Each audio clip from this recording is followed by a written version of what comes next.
Can you see my screen? Yes, yes, we can see your screen. Okay. But just a second. Yes, Igor, perfect, perfect. Ivan, are we ready? Yes. Okay. Let us continue. And the final speaker for today is Igor Krichever, monodromy free linear equations and Abelian pole systems. Okay. Thank you for giving me a possibility to congratulate Lenya and Nikita. I remember a long time ago when Andrei Pogrebkov, with some excitement, told me about how bright are new guys that appeared in their sector. Time is running and we are celebrating their 60th birthday. So, okay, happy to have much more birthday parties in future. Okay, now I would like to start my talk, and the goal of the talk is not to present maybe some new result, but to present an non-conventional approach to such a popular integrable systems like elliptic Kalodger-Moser, Rosener-Schneider, and like them systems. So, and the starting point is the concept of monodromy-free linear equation. In a second, I'll explain what that means.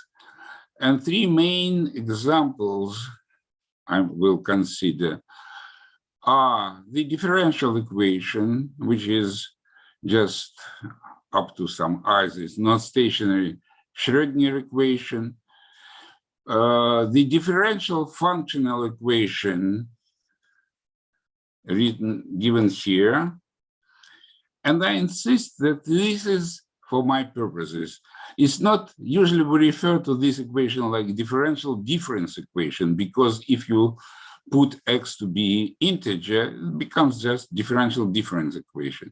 But for my purposes, I would like to consider it as a functional equation, meaning that the discrete variable is extended to the complex values. It's not deep complexification or analytic continuation discussed by Nikita. It's simple, just I would like to treat this equation as differential functional equation. And the second one, the third one is the equation difference functional. It's difference in one variable and it's functional, meaning x is a complex variable. So it's differential functional equation. So the importance of this equation is stressed by the fact that these are three auxiliary linear problems for three fundamental equations of the theory of integrable systems, the KP, 2D Toda, and bilinear discrete Hirota equation. Again, it's not the full Lux pair for these equations. We're just taking one of the basic linear equations for each of the famous soliton hierarchies.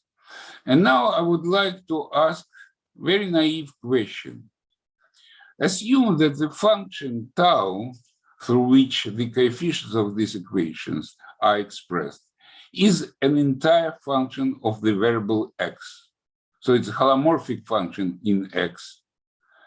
And the local, some smooth function of t, doesn't matter, we just look dependent on t pure locally. So, and in the third of cases presented above, it's just a sequence of entire functions of x. And I'm going to ask a very simple question. If tau is entire function, that means that coefficients of these linear equations are meromorphic functions of x. So let's ask the question, when these equations with meromorphic coefficients has meromorphic solution. Just pure, even pure local question. You have a locally meromorphic coefficients of a linear system and asking, is there a meromorphic solution?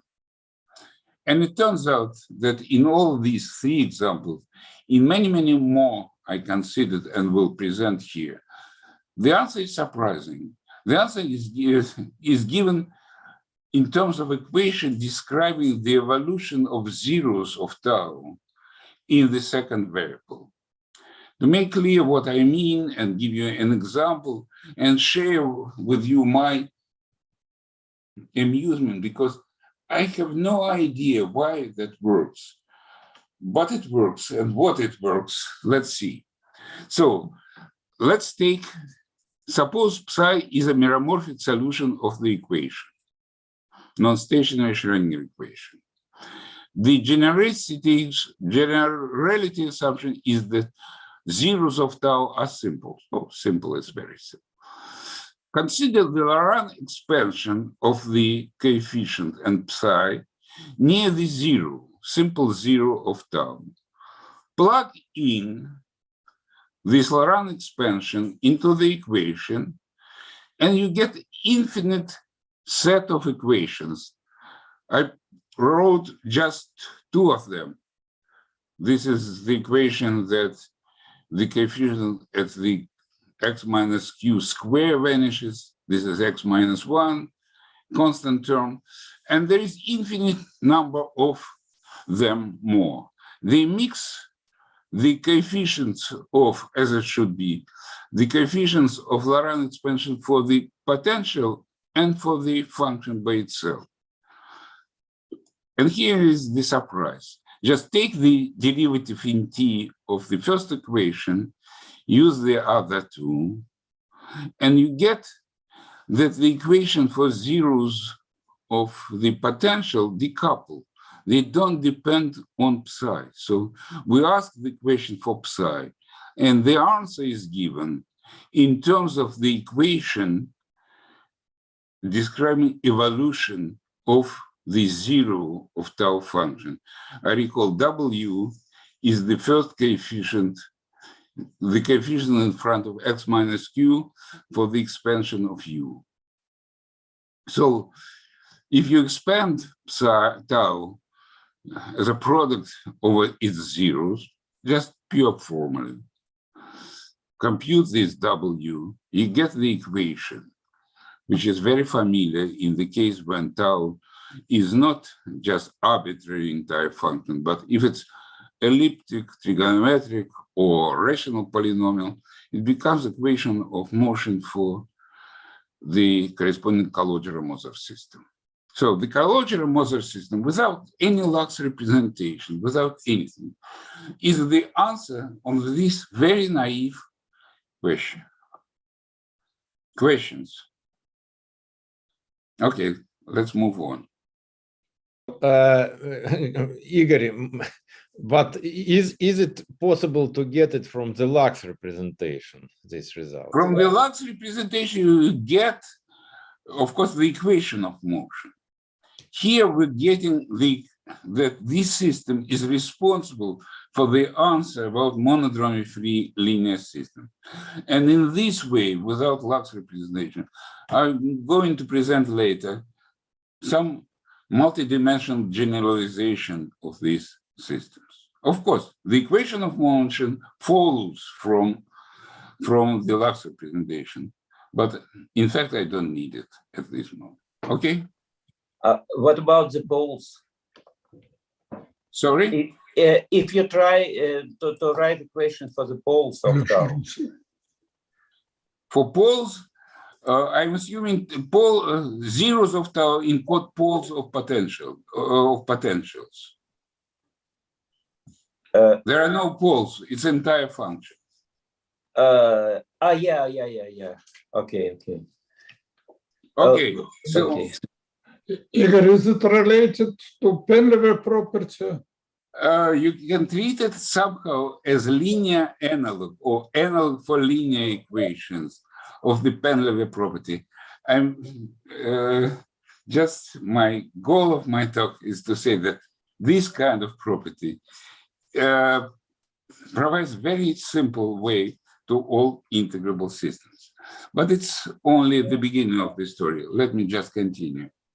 I recall that conventionally, as Leonia asked, we approach to the Calogero-Moser system from the different perspective. This equation of motion you can get from the Lux representation. I wrote it for the elliptic case, but you can take the degeneration of this to trigonometric or rational case. What is important for what I'm going to talk about later is that this Lux matrix depends on a spectral parameter, Z. It's arbitrary complex variable. It's not complex dependence on X, it's on Z. But the presence of this Z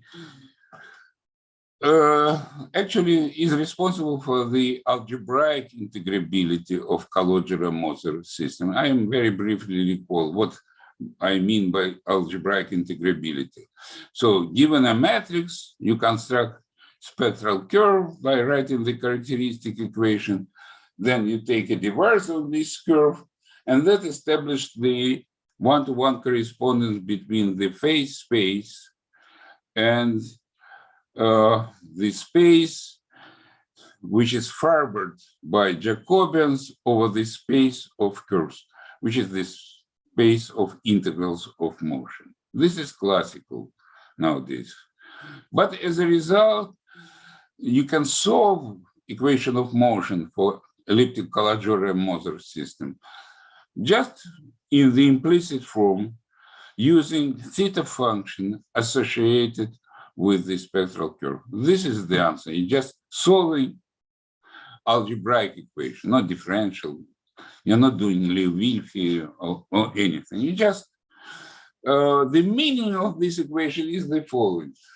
U vector defines elliptic curve inside the J-dimensional complex torus, which intersects theta divisor, zeros of theta, in n points.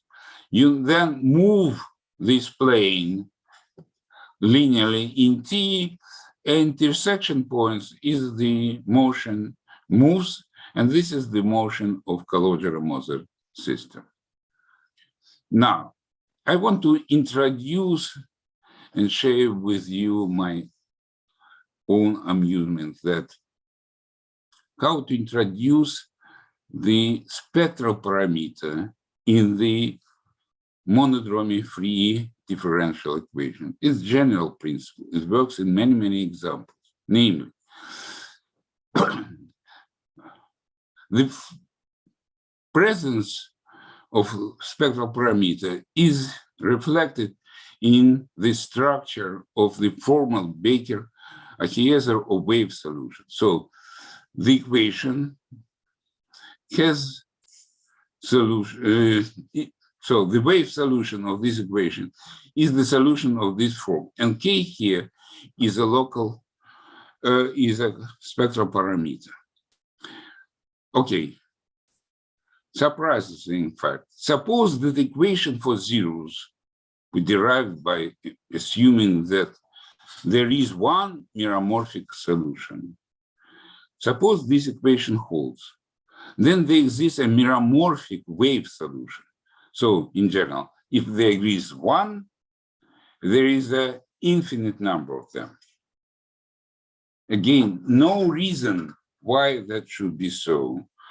And it was so surprising for me that I just even wrote here a simple proof. So recurrently, the coefficient of the wave solution are obtained from the equation recurrently. Just plugging the form of wave solution into equation, you get recurrent system of equation. But we want this equation to have a meromorphic solution. So if it's meromorphic, then the right-hand side should have no residue. And this is the condition on the residue to the residue to vanish. You compute the next term, and surprisingly, you see that this is 0 by induction assumption, and this is the only relation needed to be sure that residues at all orders vanish. Why? I have no idea. So one more ingredient is needed to be on the path for the proof of algebraic integrability of all the corresponding systems. Namely, the wave solution is not uniquely defined because it contains a constant of integration. On each step we integrate, and there is a constant of integration which depends on t. We should find a way to normalize uniquely the wave function. So the question, is there a way to define C constant of integration uniquely? The answer was actually proposed in a simple example. Well, when tau is periodic in our joint work with Fong many years ago. So the answer is that if U is periodic, then the periodicity condition defines for all coefficients of the wave function, defines the constant of integration uniquely. And here is the simple proof, because the constant of integration doesn't affect periodicity of the coefficient psi s, but it affects periodicity of the next term, because in order to the solution to be periodic, we need that integral over the right-hand side over period vanishes. And that actually gives you a linear first order equation on C, which uniquely defines up to now constant independent on T. So you apply the same question, the same way of thinking, and surprisingly, for two other equations I presented above, you get Rosenau-Schneider system, nested Bethe-Ansatz equation. And for all of them, there is the following scheme or approach you can think of. So the monodromy free property leads to equation on zeros of the tau function. Having this equation, or in other words, having one meromorphic solution, implies that the existence of wave solution, infinite number of them. So if there is one, then there are many. And if some global assumption like periodicity you can apply, then the corresponding wave function is unique.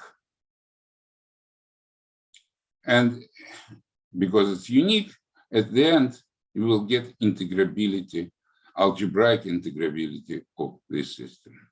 Questions? Okay, let's move on. So, as I said, formally the equation for zeros and therefore wave functions are well defined for polynomial case, being rational, trigonometric, or elliptic polynomial. The equation I wrote at the beginning, they are pure formal. I'm not discussing when this product over zeros of tau function converges or not, just pure formulas. So what's the most general form of the tau function for which this whole program can be carried out? Meaning that the equations are not formal, the normalization problem has a natural solution, is the class of so-called Abelian function. Namely, I'm assuming that tau has a form ux tau, ux plus zt, where tau is function of multidimensional argument z. Z is not anymore one-dimensional. It's n-dimensional, and we restrict the dependence of tau onto a line u spanned by u. So it's a function of x and t, but the structure is as follows. And as a function of n-dimensional argument, tau is quasi-periodic. Namely, you have an Abelian variety, which is a torus. You get it factorized in Cn by some lattice. And with respect to shift by vectors in this lattice, the tau function is quasi-periodic. So it is multiplied by such a factor. A is a n-dimensional vector, B, depending on t, is a constant. So zeros of these, so you have a function on n-dimensional torus restricted to a line. So when the zeros of this function as a function of x corresponds to a point where this line ux intersects the zeros of tau function. Now tau function, now multidimensional, so the zeros is hypersurface sum, and we're getting equations on tau on some n-1 dimensional surface.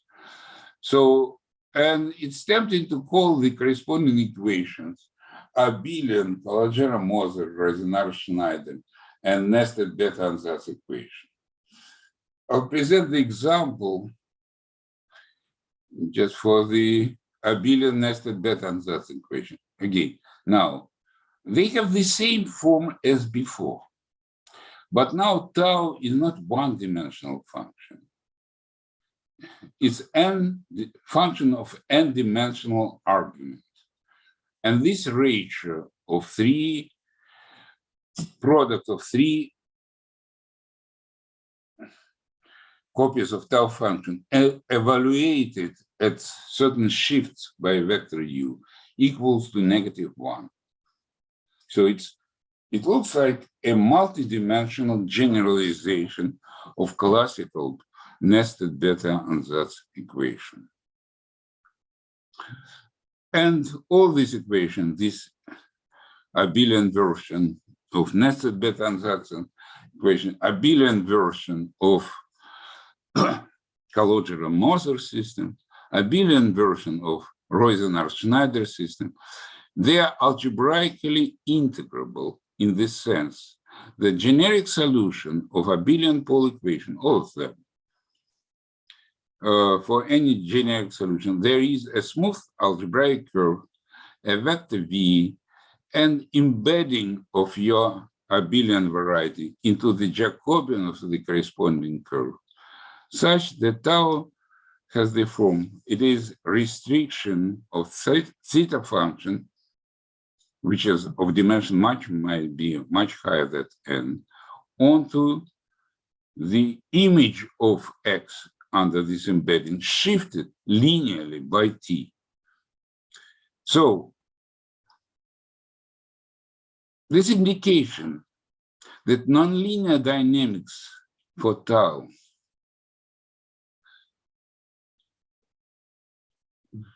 is a good indication that there is a certain new multidimensional integrable systems on spaces of theta function of higher level. The example, when n equals 1, this is exactly Kolodgerer-Moser system, Roizen-Schneider system, nested beta and that equation, and so on. Unfortunately, I don't know, I was too lazy or had not enough courage to write this equation explicitly to see how they look like. But whatever you write, explicitly writing this system, you can be sure that this is somehow linearizes on some Jacobian. As a toy model for this question, I'll present a little bit later. So just application. Sorry, Igor. So X, what is this embedding of X to Jacobian? So X is some small torus which you embed to some big Jacobian. But how does it look like? How does it look like? The existing embedding usually depends, but you take a vector U, you take a straight line which wraps into, and you take a closure. This is how looks the embedding. But it's not double quasi-periodic what you have, no? No, it's not double. Because you have just one shift. You don't have two, so to speak, two shifts by one and by tau. No, in the case, you see, in n equals 1, this embedding is in fact, this is the kind of embedding you have. And the condition that this is embedding of the elliptic curve means that the vector U has rational coordinates, and moreover, if you multiply it by tau, it still will be in the lattice. So it's double periodic. But now we are talking about multidimensional generalization. You are embedding in the Jacobian, not just elliptic curve, but say two-dimensional torus. Two-dimensional torus would be the nice point to start and write this type of system explicitly. Okay. No questions? So application. So one example of this framework which gives you elliptic pole systems. The other example is the solution, because in certain sense you can think about solution of Riemann-Schottky problem in terms of one particle abelian pole systems. So let me recall that Riemann-Schottky problem is a problem to describe all relation on a symmetric matrix B with positive defined imaginary part, which guarantees that this corresponding matrix is a matrix of periods of the of holomorphic differentials on a complex algebraic curve of genus G. The first effective solution was obtained by Shiota, who proved Novikov conjecture.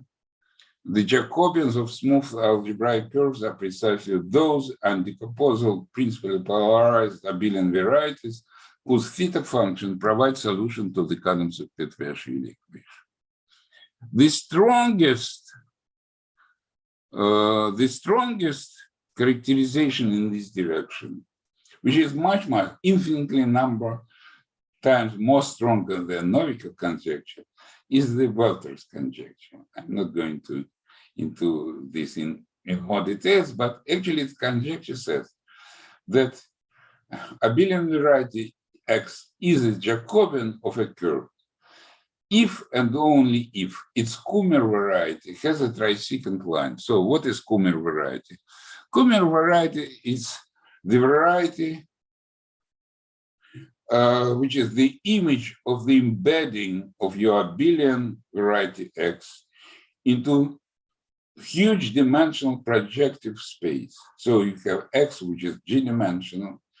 You take a theta function of level 2. There are precisely 2 to the power G of them. You write them as a coordinates. And this is the embedding. This embedding is called Kummer variety.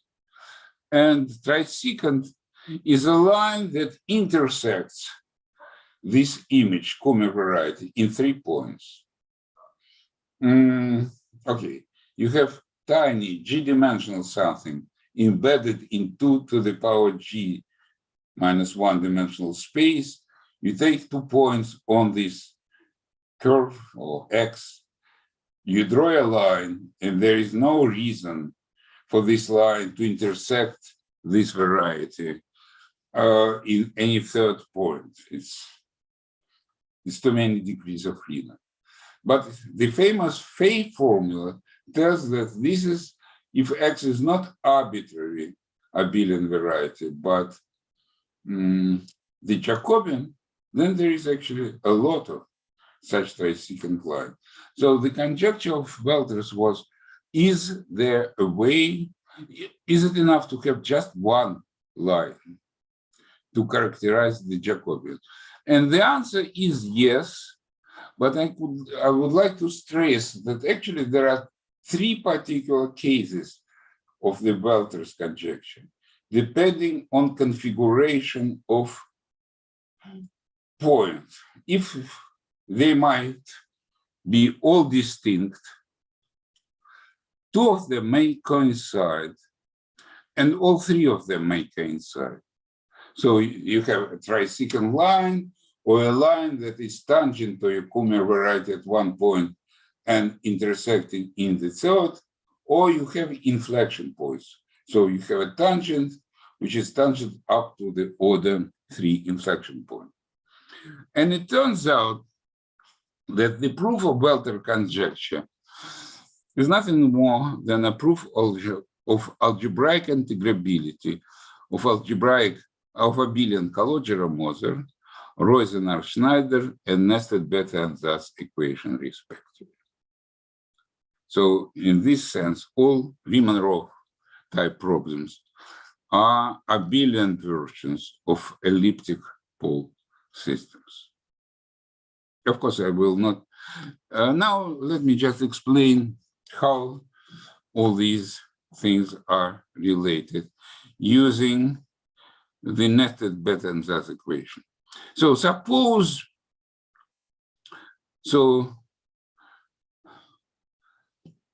principally, X is the Jacobian of a smooth curve if and only if there exist non-zero G-dimensional vectors, such that the equation holds with psi given by this explicit expression. This is one condition. And we saw this equation in the example of our monodromy free systems or their abelian generalization. The second is that 3 points of the Kummer variety lie on one line. And this is the condition of trisecant. Formula it's just trisecant formula. The equivalence of A and B, so our linear, the condition that our linear equation has a solution of with this and that is equivalent to the trisecond formula. It's trivial. It's one-line computation using the addition formula for the Riemann theta functions. The equation C looks much weaker than the other two. Namely, it's condition for which you don't need explicit form of psi. All what you need is to say that psi is a meromorphic function, because this is the equation describing a Abelian version of nested beta-ansatz equation. And that's all what you need to prove that the corresponding curve, the corresponding Abelian variety is the Jacobian.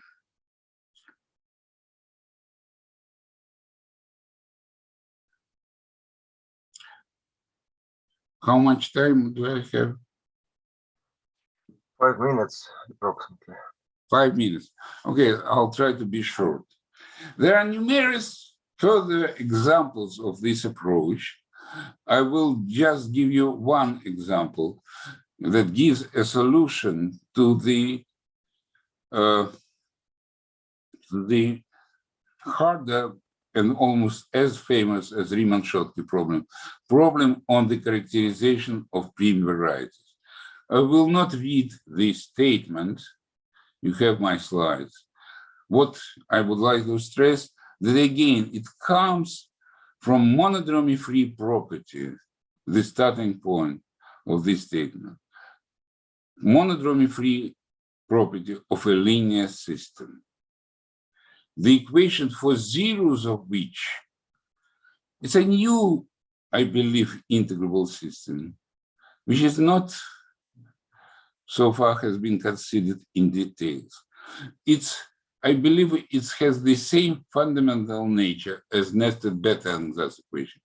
Nested beta-ansatz equation you obtain if you put zero, so this sum of two terms equals zero, and this is scalar version of this system where there is no dependence on nu. And I believe this system is the same fundamental nature as the nested beta-ansatz equation. Unfortunately, I don't know if it has been seen in physics literature, but it's very interesting system and responsible for solution of hundreds years old problem on characterization of prime varieties. I just want to demonstrate in the last 2 minutes what I mean by the question, when I ask in the question, is the system really integral? I want to present a toy example of the system, which is a system of turning points of elliptic Calogero-Moser. So take elliptic Calogero-Moser system. This is a system with coordinates P and Q, and consider the locus when all these P's equal 0. It turns out that this locus is invariant under odd times of the elliptic Calogero-Moser hierarchy, elliptic rational trigonometric nominal series. It's easy to see when you look on T3 dynamics, the third time of the elliptic Calogero-Moser system. So if you restrict P to be 0, you see clearly that this is integrable. So we have a very nice looking system of first order equation on the space of Q's. You can think about it. You can choose n to be such that this space would be even dimensional. And you ask, is this system of equation a completely integrable Hamiltonian system? Because it has all features of completely integrable systems, namely this linear space with coordinates q is isomorphic to the Jacobian bundle of the space of curves that are elliptic Calogero-Moser curves with involution. And all the flows, not just the first one, they are all linearized on fibers of this vibration. So dynamics linearize the whole phase space is sliced by torrent. The dynamics is linearized. This follows from algebraic integrability. But we tried with Anton Zabrodin naively to write some Poisson brackets. All attempts failed. It was very interesting to understand, is this system of integral? Because this is the toy example of the equation.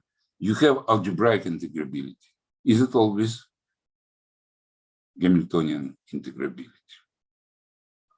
So the motivation, I'll stop by presenting another example of monodromy free linear equation, which leads to this turning point equation.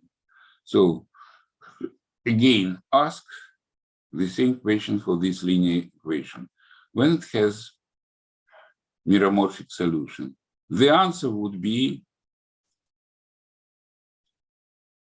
when this equation holds. And this is a way to algebraic integrability of this system. The origin of this turning point locus was surprisingly in our paper with Nikita, because it turns out that spectral curves of corresponding spectral curves parameterize some pseudo-holomorphic solution of ON sigma model. I will not talk about it today. It turns out that these turning points of Calogero-Moser, turning points of Rosenar-Schneider, I can continue, they are all elliptic pole system corresponding to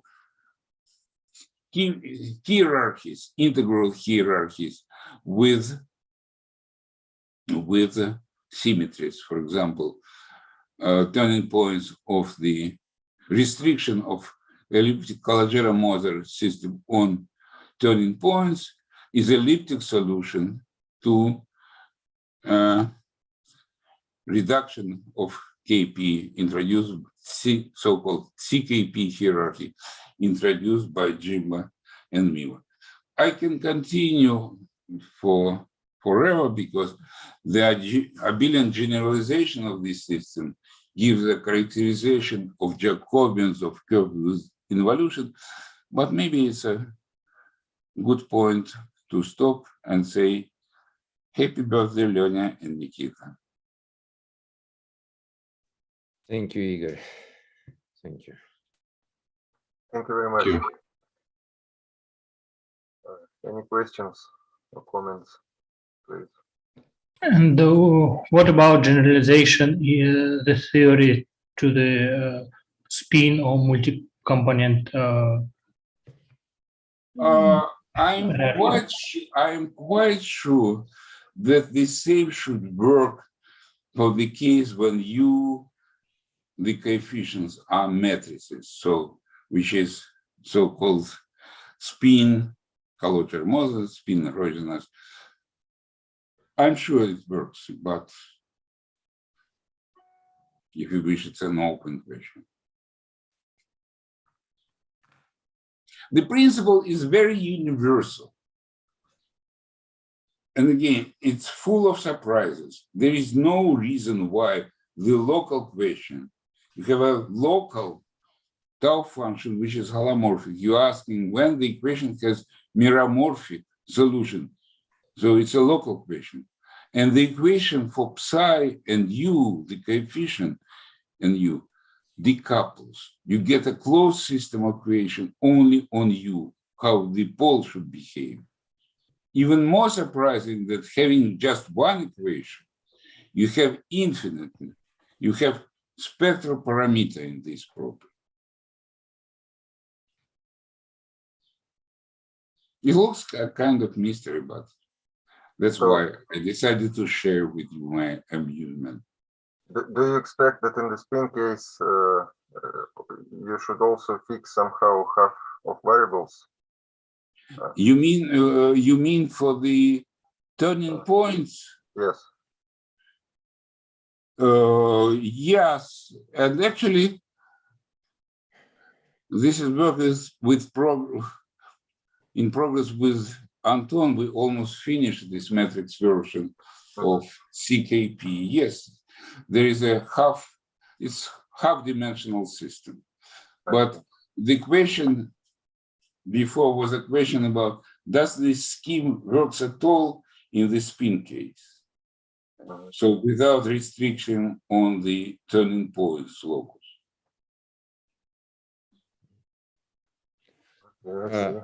But And actually, let me just I have more question written on my slides. You see, this turning point condition, it appears more and more often. So, is there a quantum version of this? Does it have a sense? well, Okay. I believe that it does. It must be reformulated as some Stokes phenomenon. I don't know. You see again, we have classical Calogero-Mozart type system. We have the quantum version. They are all interesting. Now, on the classical side, we have very intriguing locus, which appears in many, many different instances. The usual quantum classical correspondents say there should be something similar in the quantum case. I don't know. No, it's not an answer. It's a question. Because that's what is happening in what we observed in this Stokes phenomenon or quantum curves.